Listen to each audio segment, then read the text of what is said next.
Welcome to the Maximum Edge Sports Wagering Show. My name is John Santucci. Call me Tooch.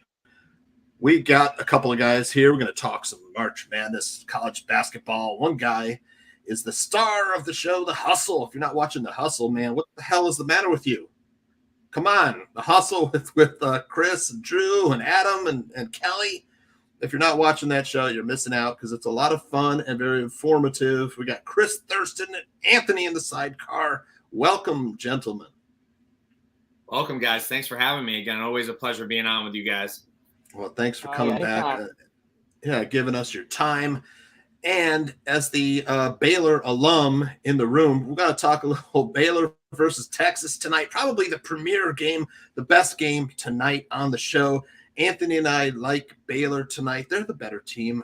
Chris, your thoughts, Baylor, Texas.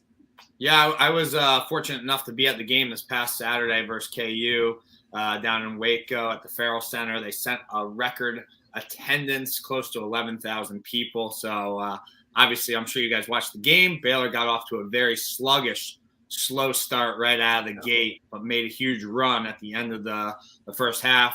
They cut it to 1, and then it was kind of back and forth the whole second half, and Baylor was able to pull away at the end there and ended up winning by 10, got the cover, got the big win. It was awesome environment. And, yeah, like you said, Tooch, great big game tonight. Travel to Austin to play the Longhorns. And, yeah, I mean, I do. I how can you not like Baylor right now, right? I mean, they're playing really well. What Scott Drew has done with this team with all the injuries, he's literally the best coach in the country for making adjustments on the fly and injuries. It's just unbelievable. I really, truly don't think there's another coach that could be able to do this on the fly. He's been known to do this. And the freshmen, like we were talking about before we went live, Kendall Brown, James Sochan have just been unbelievable. They became men overnight on Saturday.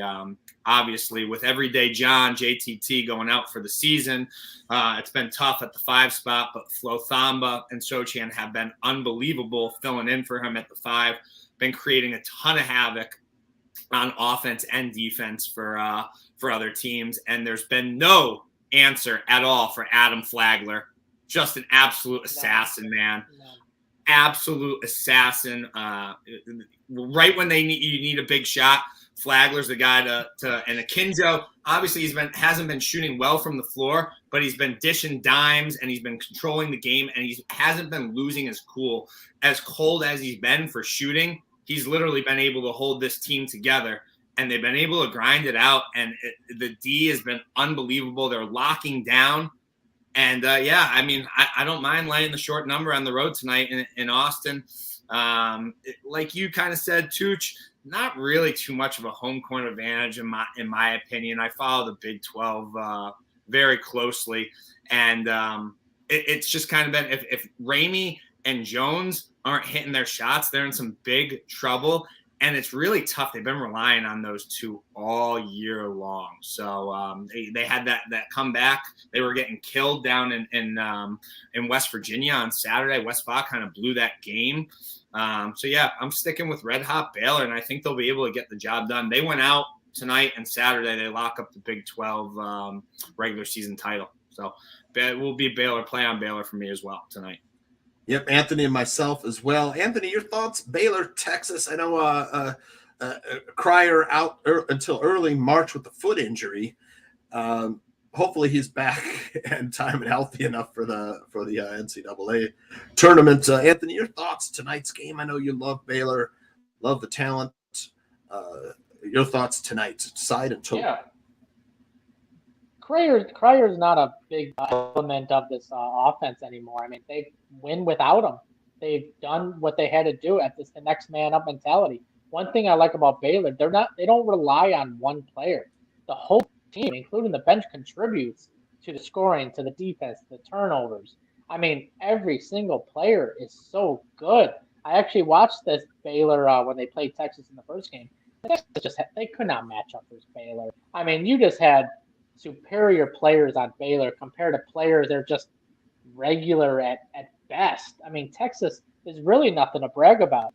I mean, when you think of this Texas basketball team, it's more just the perception of the public than anything. But in reality, they're nothing but an average team at best. I mean, I am not sold on this Texas team. I am not a fan of this Texas team. Baylor should roll in there and win this probably between 5 to 10 points is my guess, but I just don't. Maybe Texas is somewhat competitive in the first half, but Baylor should roll in the second half all the way. Well, CT mentioned Coach Drew and versus. I'd rather have Coach Drew versus Coach Beard. I'm sorry, but the coaching advantage to me goes in Baylor's favor. Love Coach Drew. Definite advantage in coaching there. Also, the Baylor the switching, on defense for Baylor, able to match up multiple positions also provides advantage to me. I love Baylor tonight. The thing about Texas is that I just never feel like I can trust them completely. It's like it just seems to slip away a little bit in these close games. You mentioned the West Virginia game where West Virginia was taking it to them, but West Virginia, has not played well most of this season. So that was a surprising game to me, a little revelatory. But I love Baylor. Let's switch it up a little bit and get towards some futures. I know you wanted to give us a few futures for today, and I have been looking at futures as well too. Haven't made any moves yet. Just I'm so busy. Anthony and I are always so busy handicapping today's games and tomorrow's games. So tell us what you got in mind. Yeah, so there's two that I bet, Tooch and Anthony, and the first one being Arkansas. I bet them 80-1 2 Saturdays ago, February 19th, before they played Tennessee at home, and that game was back and forth all game, and then Arkansas was able to pull away there. I'm a huge fan of Eric Musselman. He's done a great job with this program. Obviously, we saw what he did last year when they made that run. They had senior JT Notte, who was player of the week, who was absolutely on fire on Saturday. He's averaging 19 a game. He went off for 30 versus Kentucky. Jalen Williams, who's a sophomore, he was on that run last year as well. He's been unbelievable. He's averaging 10 a game. And they got 2 transfers who have stepped in and done an unbelievable job. Transfer senior Stanley Umade from from Pitt. And transfer Trey Wade from Wichita State. They've stepped in and done an unbelievable job. They got experience here. They got the shooting. They got the keys to make another run. And I think that number was great value. And now we've seen it drop down to 60-1. I still think 60-1 is a great number. They've been playing great ball. They've won their last 4. And they've won their last 13 out of 14. And I think they're going to make a really good run at the SEC championship. And those are the type of teams that you want to be backing come March Madness, hitting their stride. And I think Arkansas is one that has the potential to do that. Well, another thing, they're playing better on defense too, which, the athletes of Arkansas always amaze me as well too this year. Some great athletes. They've got length, they've got size, and you mentioned shooting. Anthony and I were on Arkansas in the last game. What's another future you're looking at, CT? Yeah, another one I bet was Houston. Houston at 40-1. I think that's a great bet still. Kelvin Sampson has done a great job with this program. And obviously, they made a huge run last year. Running into Baylor, who obviously was the best team in the country in that Final Four semifinal matchup. But they got some really good key transfers in this year as well. Josh Carlton from UConn and then Kyler Edwards from Texas Tech, who have been great paired up with Fabian White, who's been at Houston for 4 years. I believe he's a 5th-year senior. And I expect them. They're not as fully loaded as they were last year, but they have the potential and the coaching. These kids love playing for Sampson. They literally love him, and I honestly think that I expect to see them at least back in the Sweet 16, Elite 8 again, and can make a run at this thing at 40-1. Yeah, great call, Kelvin Sampson. Speaking of great coaches. One of the best in the NCAA. Anthony, any futures? I hate to put you on the spot, but no, I was actually looking at them today, in fact. Yeah, I was on Houston. That's one of my sleepers. I didn't have Arkansas, but no, Arkansas, man, that's a sleeper. Nobody talks about Arkansas. I mean, so 61, 80 to 1. I mean, that's a great team. That's probably, I mean, definitely a huge contender. But I still think UCLA is a solid play. I still think UCLA. Not sold on Gonzaga one bit. The teams that I say have a chance is Arizona, Baylor, maybe. I mean, I know they can get to the Elite Four. It's can they get over that hump without a key player? I mean, that was a big injury, but Baylor's still very good. If they can keep the momentum going, they could definitely be a threat. Arizona, Baylor, Texas Tech. That's probably my. If I had to pick a win, I would pick Texas Tech. That's my number one team I would go with. And Houston, and I mean Arkansas. But yeah, Texas Tech is my team this year. Wouldn't Baylor be probably, if not the favorite, but pretty close? If JTT weren't injured, wouldn't they be, maybe the number one team in America, maybe the best chance of winning the NCAA championship? So a lot of people forget about how they have the number one recruit in the country, Langston Love, who got hurt this year in a scrimmage and hasn't played one single game for them. They have another top 5 recruit, McDonald's All-American, coming in next year. But yeah, without JTT, without Cryer, without Love, what they've done with this program is great. And yeah, absolutely, they have a chance to be there. They literally, if Mayer, Flagler, and Akinjo are hitting shots, they could play with anybody in the country like we saw on Saturday. The 2 futures that I just gave out, I just think that's great value, and you have a chance to hedge off towards if they make it to the Final Four.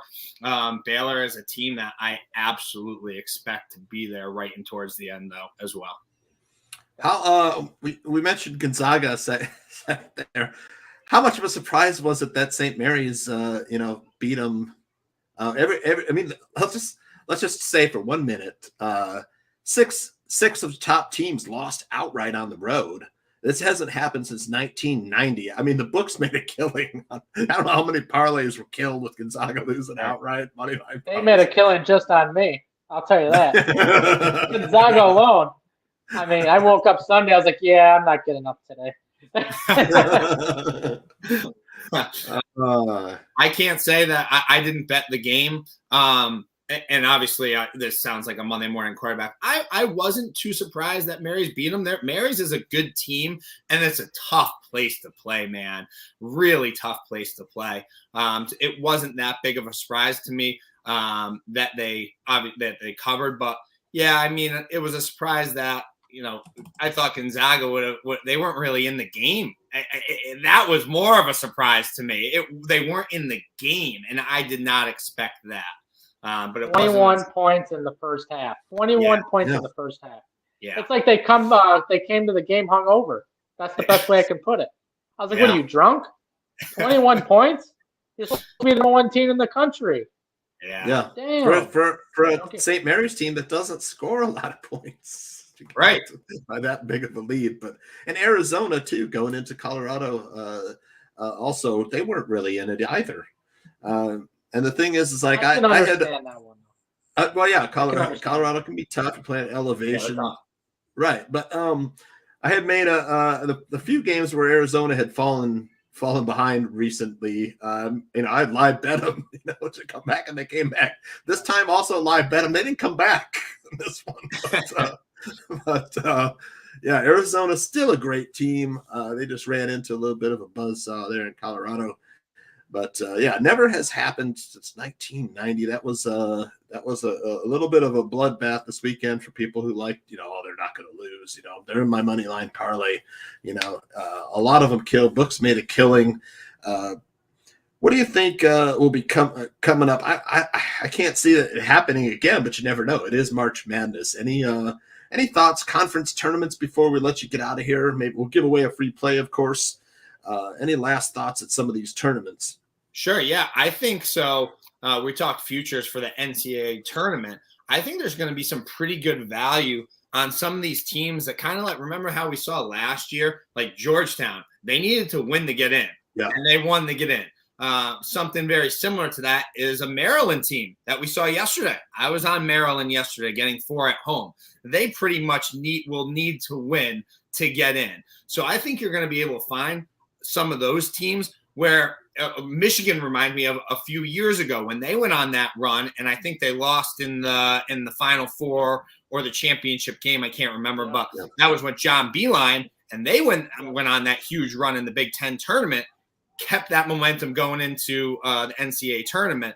But I feel like you're going to be able to get a couple of those teams where they're hitting on all cylinders. It's, pay attention to those big conferences this week, see who's playing well. Another one of those is the Big 12, right? There's a bunch of bottom feeders. We're going to talk about K-State in a second.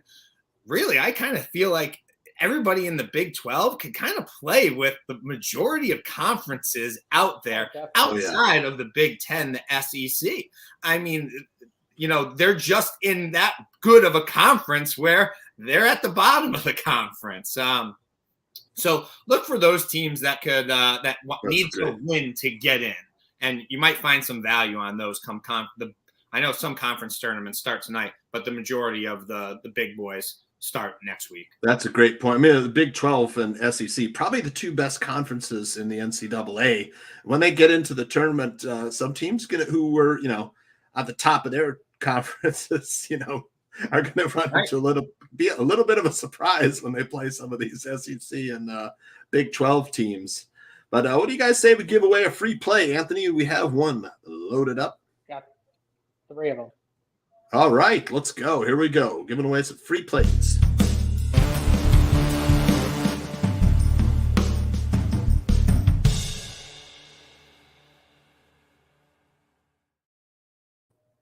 All right, first free play from our guy, Chris Thurston, CT, star of the hustle.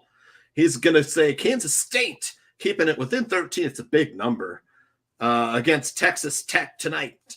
Anthony, Pounded Sports Live, Wyoming money line, and myself, Fresno State under in the game. The Fresno State New Mexico game under 134.5. CT, hopefully you can come back soon when we get into the thick of this college basketball tournaments and everything. Always a pleasure having you, man. We have a good time with you. You always crack us up. Anytime. Yeah, I love being on this show. You guys do a great job with it, and would love to come on. Whether it's conference tournament in a week or two or March Madness, so it will be a lot of fun. Love it. Let's go Baylor tonight. All of us are on Baylor. I myself have multiple units on this game, so let's cash. I got too many units on Baylor. I got a lot of units as well tonight for Anthony and CT. Thanks for joining us on the Maximum Edge Sports Wagering Show, and we will see you next time. Thank you. Second string, and I'm the team captain. He's the preview, and I'm the main attraction. Unstoppable, unconquerable, on top.